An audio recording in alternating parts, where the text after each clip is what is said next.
My name is Linda Wilson. I'm a former sous chef from a one-Michelin star restaurant. Now I run cooking classes from my home. Yes, now I do. Until 7 years ago, when I got married, I was standing in the kitchen from morning until late night at Jean Georges in New York.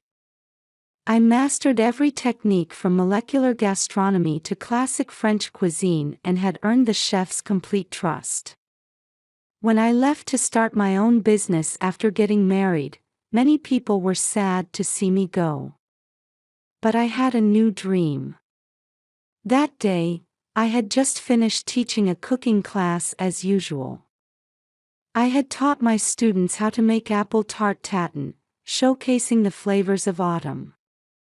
The aroma of caramelized apples still lingered in the classroom. I picked up a high-quality invitation that had been slipped into my door and sighed deeply. It was from my mother-in-law, Patricia Wilson, the owner of Wilson's, the most prestigious restaurant in Brookline. "Mom, is that a letter from Grandma?" asked my 7-year-old son Noah, tilting his head to look at my face. He resembles me, sensitive and kind. He loves helping with cooking, and the sight of his small hands diligently cutting vegetables reminds me of myself when I was young. That's why I've kept my distance from my mother-in-law for the past 2 years. I didn't want Noah's pure heart to be hurt. "It's an invitation to Wilson's 20th anniversary dinner," I said flatly. The invitation was embossed with gold leaf, with the date written in Patricia's perfect handwriting. The envelope was probably made of high-quality Italian handmade paper. Even that was a reflection of her taste. "What about Dad?" Noah asked. I shook my head. My husband Michael had an important presentation in Seattle this week. As vice president of a Boston IT company, he had forged his own path instead of following the family tradition of entering the culinary world. His choice to study computer science at MIT and successfully launch a startup was the right one. But his decision had deeply wounded Patricia, with her strong upper-class sensibilities. "Will we get to see Grandma?" Noah's eyes sparkled with anticipation. Indeed, visits with his grandmother had been limited lately. We hadn't even taken a family Christmas photo in the past 2 years. I looked at the invitation again. It said, "Looking forward to an intimate family gathering." But something felt off. She must have known Michael would be absent.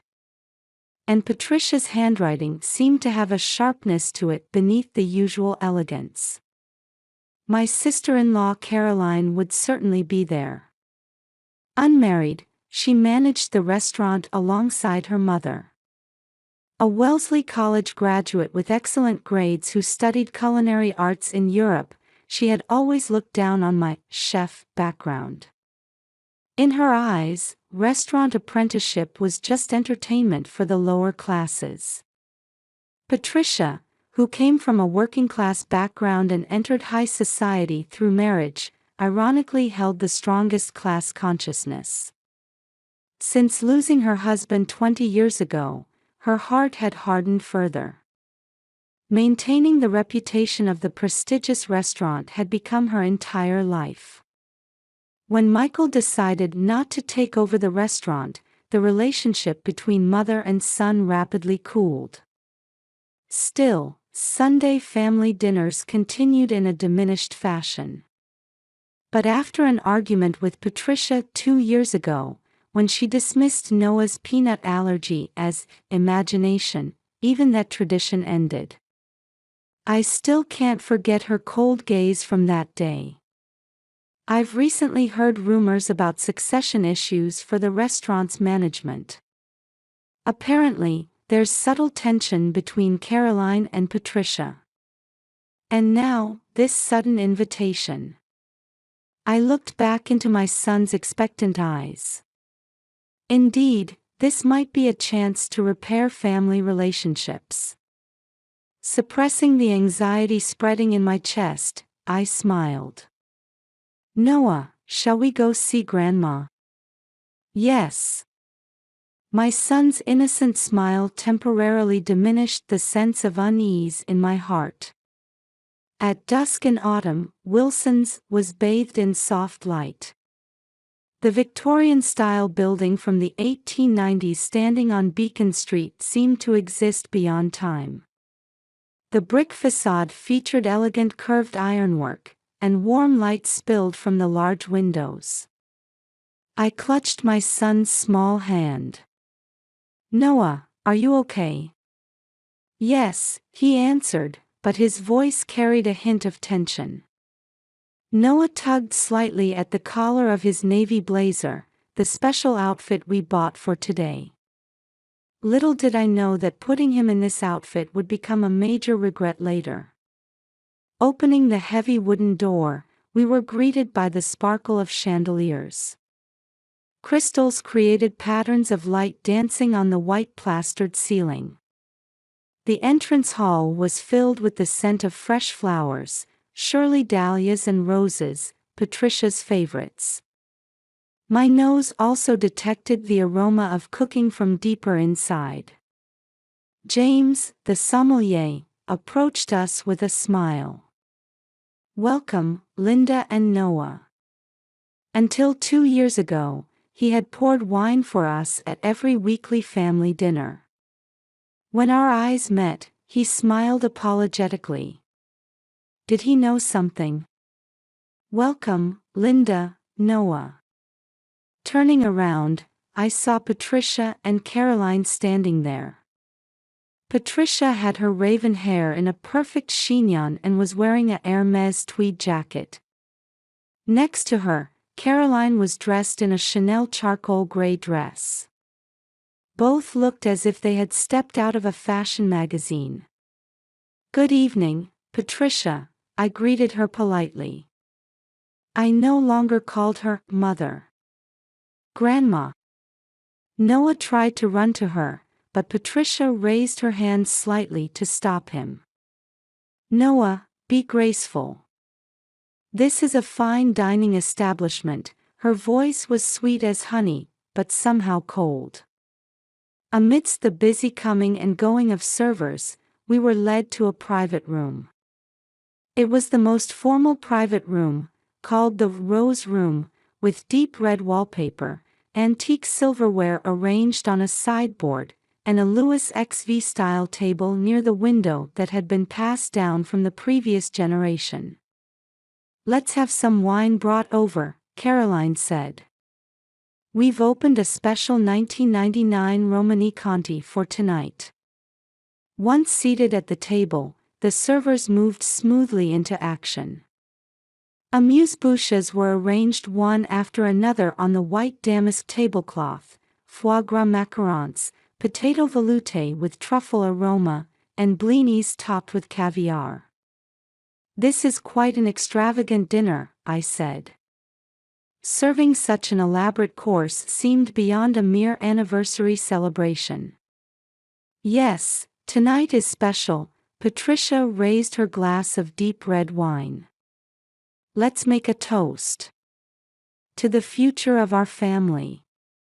I still didn't understand the meaning hidden behind those words. Noah was quietly drinking orange juice. A special children's course was arranged before him.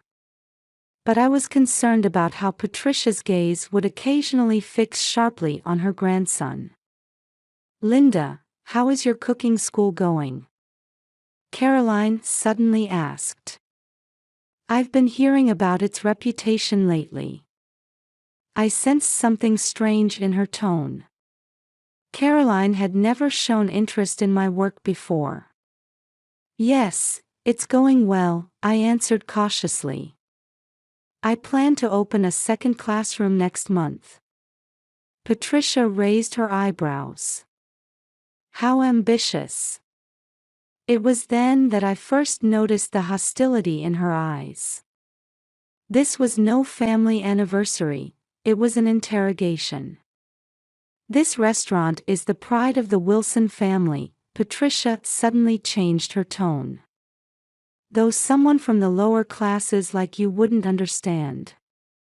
The air in the room froze. Noah looked at me anxiously. Caroline sipped her wine and smiled maliciously. "We'll enjoy a refined dinner." "You two should, well, wait in a more suitable place." "What do you mean?" My voice trembled. "Let me show you the kitchen." Patricia stood up. "A place befitting your status." At that moment, I tried to stand up and take my son's hand. But Caroline was already standing behind Noah. "Noah, come with Grandma." Caroline's voice was sweet, but her movements were quick. "Mom!" Noah cried out. We were led, half forcibly, to the kitchen. Opening the large door with gleaming brass handles revealed a kitchen equipped with the latest facilities. A place that would normally excite me now looked like a chamber of horrors. Stainless steel counters were arranged neatly, with ovens and stoves standing quietly. The kitchen, which should have been bustling, was eerily silent. "Oh, there's another door here," Patricia said meaningfully. It was the door to a large freezer. I instantly realized her intention. "Stop!" But my cry came too late. Noah and I were pushed into the freezer, and the heavy door slammed shut with a loud bang. In the darkness, Noah's small body was trembling. From outside, I could hear Patricia's loud laughter. "Now, let's enjoy our refined dinner." That voice grew distant. We were left in the cold darkness. My body began to shake. But now was not the time to give in to fear. "Noah, are you okay?" I embraced my son in the darkness. His small body was trembling. "I'm cold."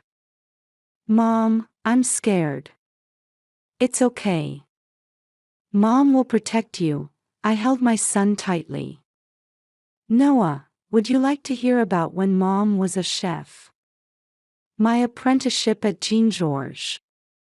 The pride of being present when the restaurant went from 2 stars to 3.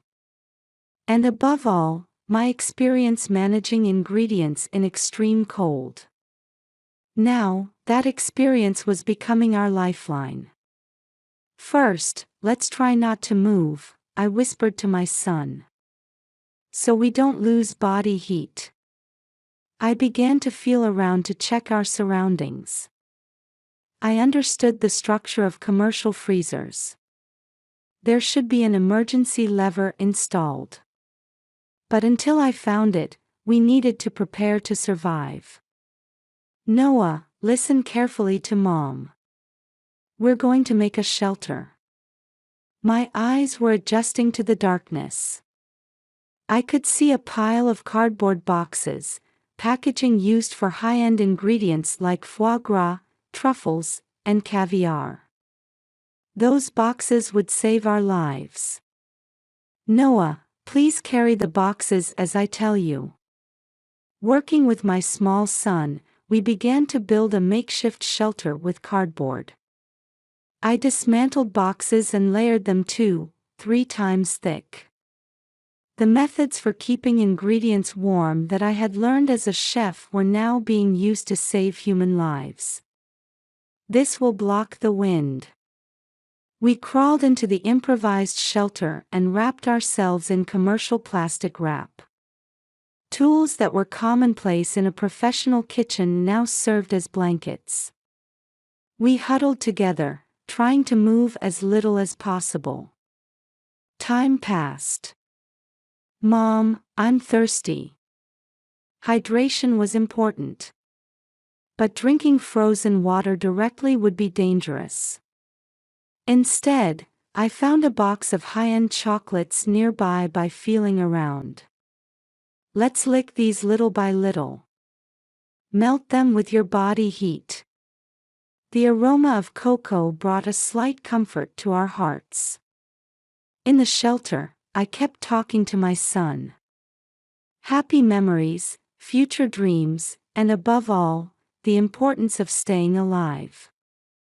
We couldn't fall asleep. We had to stay conscious. Noah, keep your eyes open. Let's play a quiz game. Quizzes about cooking. Names of ingredients, cooking methods, world cuisines. Stimulating my son's curiosity while maintaining consciousness. The temporary temperature rise for defrosting provided a brief respite. But it was short-lived. Mom, my fingers hurt. The beginning of frostbite.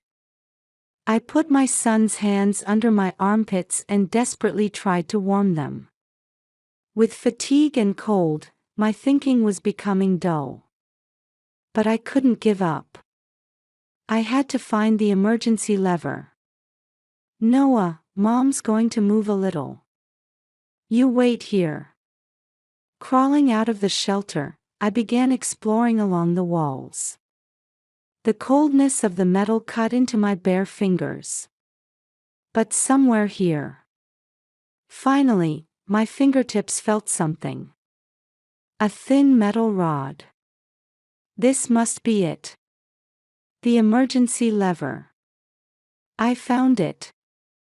But my frozen fingers wouldn't move freely. The lever was stiff and wouldn't budge. Noah, Mom needs your help. My son's hands, crawling out of the shelter, looked surprisingly small. But they were still warm. Hold this. Pull it together with Mom. Together, we desperately pulled the lever. We pulled with all our might once more. And the door moved inward. Light streamed in. We did it. We crawled out of the freezer. My legs were unsteady.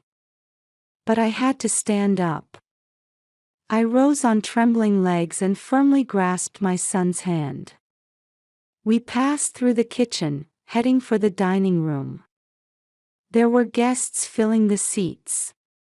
And Patricia and Caroline elegantly sipping wine. Everyone, please listen. My voice echoed in the suddenly silent restaurant. Raising my discolored, frost-bitten hand, I began to tell the truth in a trembling voice. The blood drained from Patricia's face. Caroline's wine glass fell to the floor. As murmurs spread among the guests, we stood firm. We had survived. The emergency ward at Massachusetts General Hospital welcomed us warmly. The doctors immediately began treatment.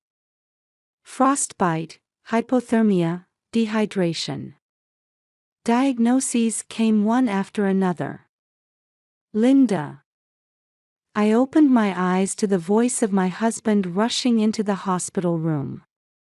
Michael's face, having returned urgently from Seattle, was distorted with anger and sadness. Where's Noah? In the pediatric ward next door. He's stable. My husband took my hand and for the first time, shed tears. Mother. I can't believe Mother would do something like this. At that moment, the TV in the hospital room began broadcasting breaking news. A shocking imprisonment incident at a prestigious Brookline restaurant. Police are revealing details about the arrest of the owner and co-manager. The screen showed the exterior of Wilson's and images of Patricia and Caroline in handcuffs. It was the moment when the glamorous mask of high society was torn away in an instant. Hours later, a detective visited the hospital room. We've checked the security camera footage, the detective said in a gruff voice. It's clear this was a premeditated crime. The security cameras had recorded everything. Patricia and her daughter checking the emergency lever of the freezer beforehand. Instructions to send the kitchen staff home early. And the moment they imprisoned us. Testimonies are coming in from restaurant employees as well. The detective opened a thick file. It contained truths that had been hidden until now. Harassment of former employees. Unjust dismissals. And the most shocking fact. Your son's allergic reaction 2 years ago. That was no accident. A chill ran down my spine. Noah's attack that day. Patricia had known. She had known about the peanut allergy and deliberately. During questioning, Caroline confessed, the detective continued. There was conflict with Mrs. Patricia over the succession of management rights. The truth was gradually becoming clear. Patricia had no intention of letting Caroline inherit the restaurant. She believed that Michael's son, Noah, was the rightful successor. But the existence of me, an unsuitable mother, was interfering with her perfect plan. That night, Michael spent a long time in the hospital room. Mother was too obsessed with perfection, he said in a tired voice. Family tradition, social status, the restaurant's reputation. She became trapped by these things and lost her heart as a human being.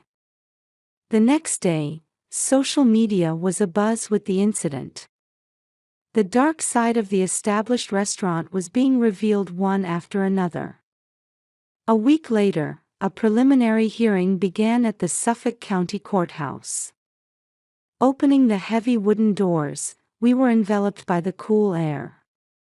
A court artist was busily moving her pencil. Local media reporters sat in the gallery. And there were former regular customers. Their eyes showed surprise and disappointment. Patricia appeared dressed in a brand-name suit. But her appearance had lost its former dignity. Next to her, Caroline kept her head down. Defendant, Patricia Wilson, the judge's voice resonated. You are charged with first-degree imprisonment and aggravated charges of intentional harm to a minor. When I took the witness stand, I desperately tried to control my trembling voice.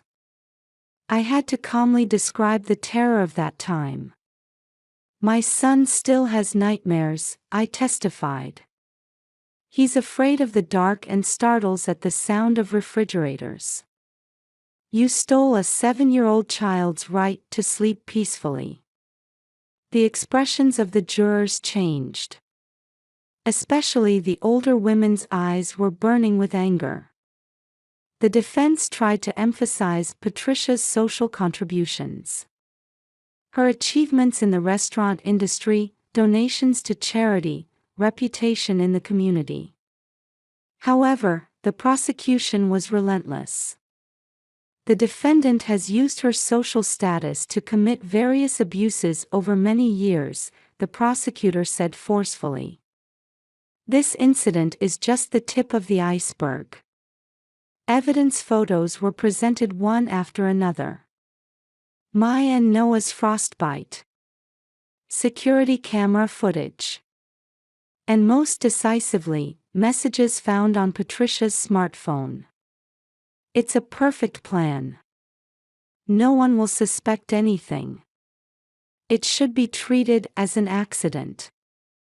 The jury's deliberation ended surprisingly quickly. We present our verdict for defendants Patricia Wilson and Caroline Wilson. The courtroom fell silent. Patricia Wilson, for first-degree imprisonment and intentional harm to a minor, 3 years imprisonment. Caroline Wilson, for complicity, 2 years imprisonment. When the sentence was handed down, I squeezed Michael's hand tightly. It was over. But the judge added more. I also order both defendants to be permanently banned from the food and beverage industry.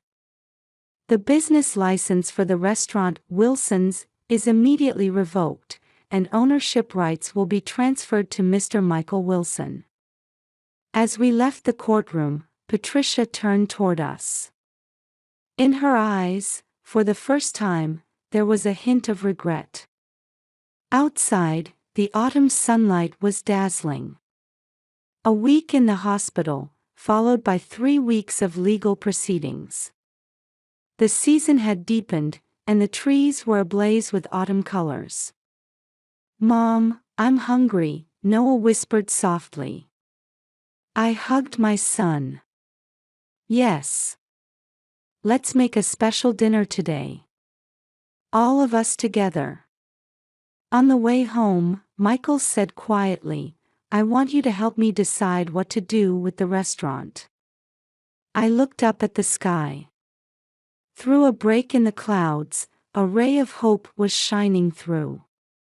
Justice had prevailed, and the truth had been revealed. But this wasn't the end. It was the beginning of creating a new Wilsons together as a family. 1 year later in autumn, Noah by Wilsons, which had just reopened after renovation, was wrapped in the soft light of dusk. I stood in the new kitchen, absorbed in the final touches. A hint of truffle aroma on the sauce cotter vents. This was the highlight of the new menu, which pursued simple but deep flavors. "Linda, customers are already starting to line up," informed Maria, the sous chef. She was a skilled chef who had been fired from the former Wilsons. After the truth came to light, she was the first person I approached. "Thank you. Tonight is a special night." The restaurant's renovation was a symbol of our new beginning. While preserving the stately Victorian exterior, the interior was bright and open. White walls with large windows, and warm wooden furniture. Above all, making the kitchen walls glass meant the cooking process was visible from the dining area. Nothing to hide, this was our new philosophy. "Mom." Turning to the voice, I saw Noah running toward me in his school uniform. He had stopped by on his way home from school today. "Welcome back. How was your math test?" "Perfect score." My heart warmed at my son's smile. After that incident, Noah's recovery was surprisingly fast. Twice weekly counseling, and above all, valuing time spent as a family. Now, he no longer fears the sound of refrigerators. "Then let's make a celebration dessert." The Noah from before might have been afraid to enter the kitchen. But not now. My son stands next to me, his eyes shining. "Are we making apple tart tatin today?" "Yes. I think Grandma will be happy too. We've been visiting Patricia. Participating in a prison rehabilitation program, she has been changing little by little. During our first visits, she couldn't speak, but now she listens to Noah's school stories and sometimes sheds tears. "Linda." Turning around, I saw Michael standing there. "It seems he left work early today. The restaurant association called," he announced happily. "We've been selected as a finalist for this year's Best New Restaurant Award." A small cheer rose from the staff. "Dad, that's amazing." Noah jumped up. I smiled silently. This year has truly been a time of transformation for our family. Caroline moved to California immediately after her release. Having gone through the rehabilitation program, She now works for a nonprofit organization. I quietly support her as she acknowledges her mistakes and begins a new life. At the final staff meeting before opening, I stood before the assembled team. Tonight is a special night. A year ago, this restaurant was the scene of a tragic incident. But now, we have created a new Wilson's. This is a place filled with love and hope. And above all, a place that pursues authentic flavors. The staff's eyes gleamed with pride. Many of them had been treated unfairly under the previous management. But now, they are filled with confidence. At 6 p.m., we welcomed our opening time. Our first customers were unexpected, the Thompson couple, regular customers who had been the first to call the police during that incident. "Welcome back," I greeted them sincerely. "We're home," Mrs. Thompson said, tearing up. True warmth has returned to this restaurant. Those words warmed my heart. The dinner service progressed smoothly. The new menu was well received. Especially my new creation, maple glazed duck confit, which was praised in the Boston Globe's review. Late at night, after closing. In the cleaned kitchen, I was alone checking the prep list for tomorrow. "Mom, shall we go home now?" Noah peeked in. Michael seemed to have finished his paperwork too. Yes. Stepping outside, the autumn night sky was brilliant with stars. The three of us walked with shoulders touching. "Hey, next Sunday, Grandma will be released, right?" Noah said. "Yes. Can Grandma come to our house?" Michael and I looked at each other. "Of course," I answered. "Let's create new memories together." The cold autumn wind caressed my cheeks. But my heart was warm. This year, we've learned a lot. The danger of seeking too much perfection. The importance of forgiveness. And above all, what true family bonds mean. The restaurant sign swayed slightly in the night breeze. Noah by Wilson's. This name contains our wish. To accept the past and walk toward the future. And above all, to pass on the true meaning of family tradition to the next generation. It's the taste of love and forgiveness. Creating a place where everyone can truly say, "I'm home."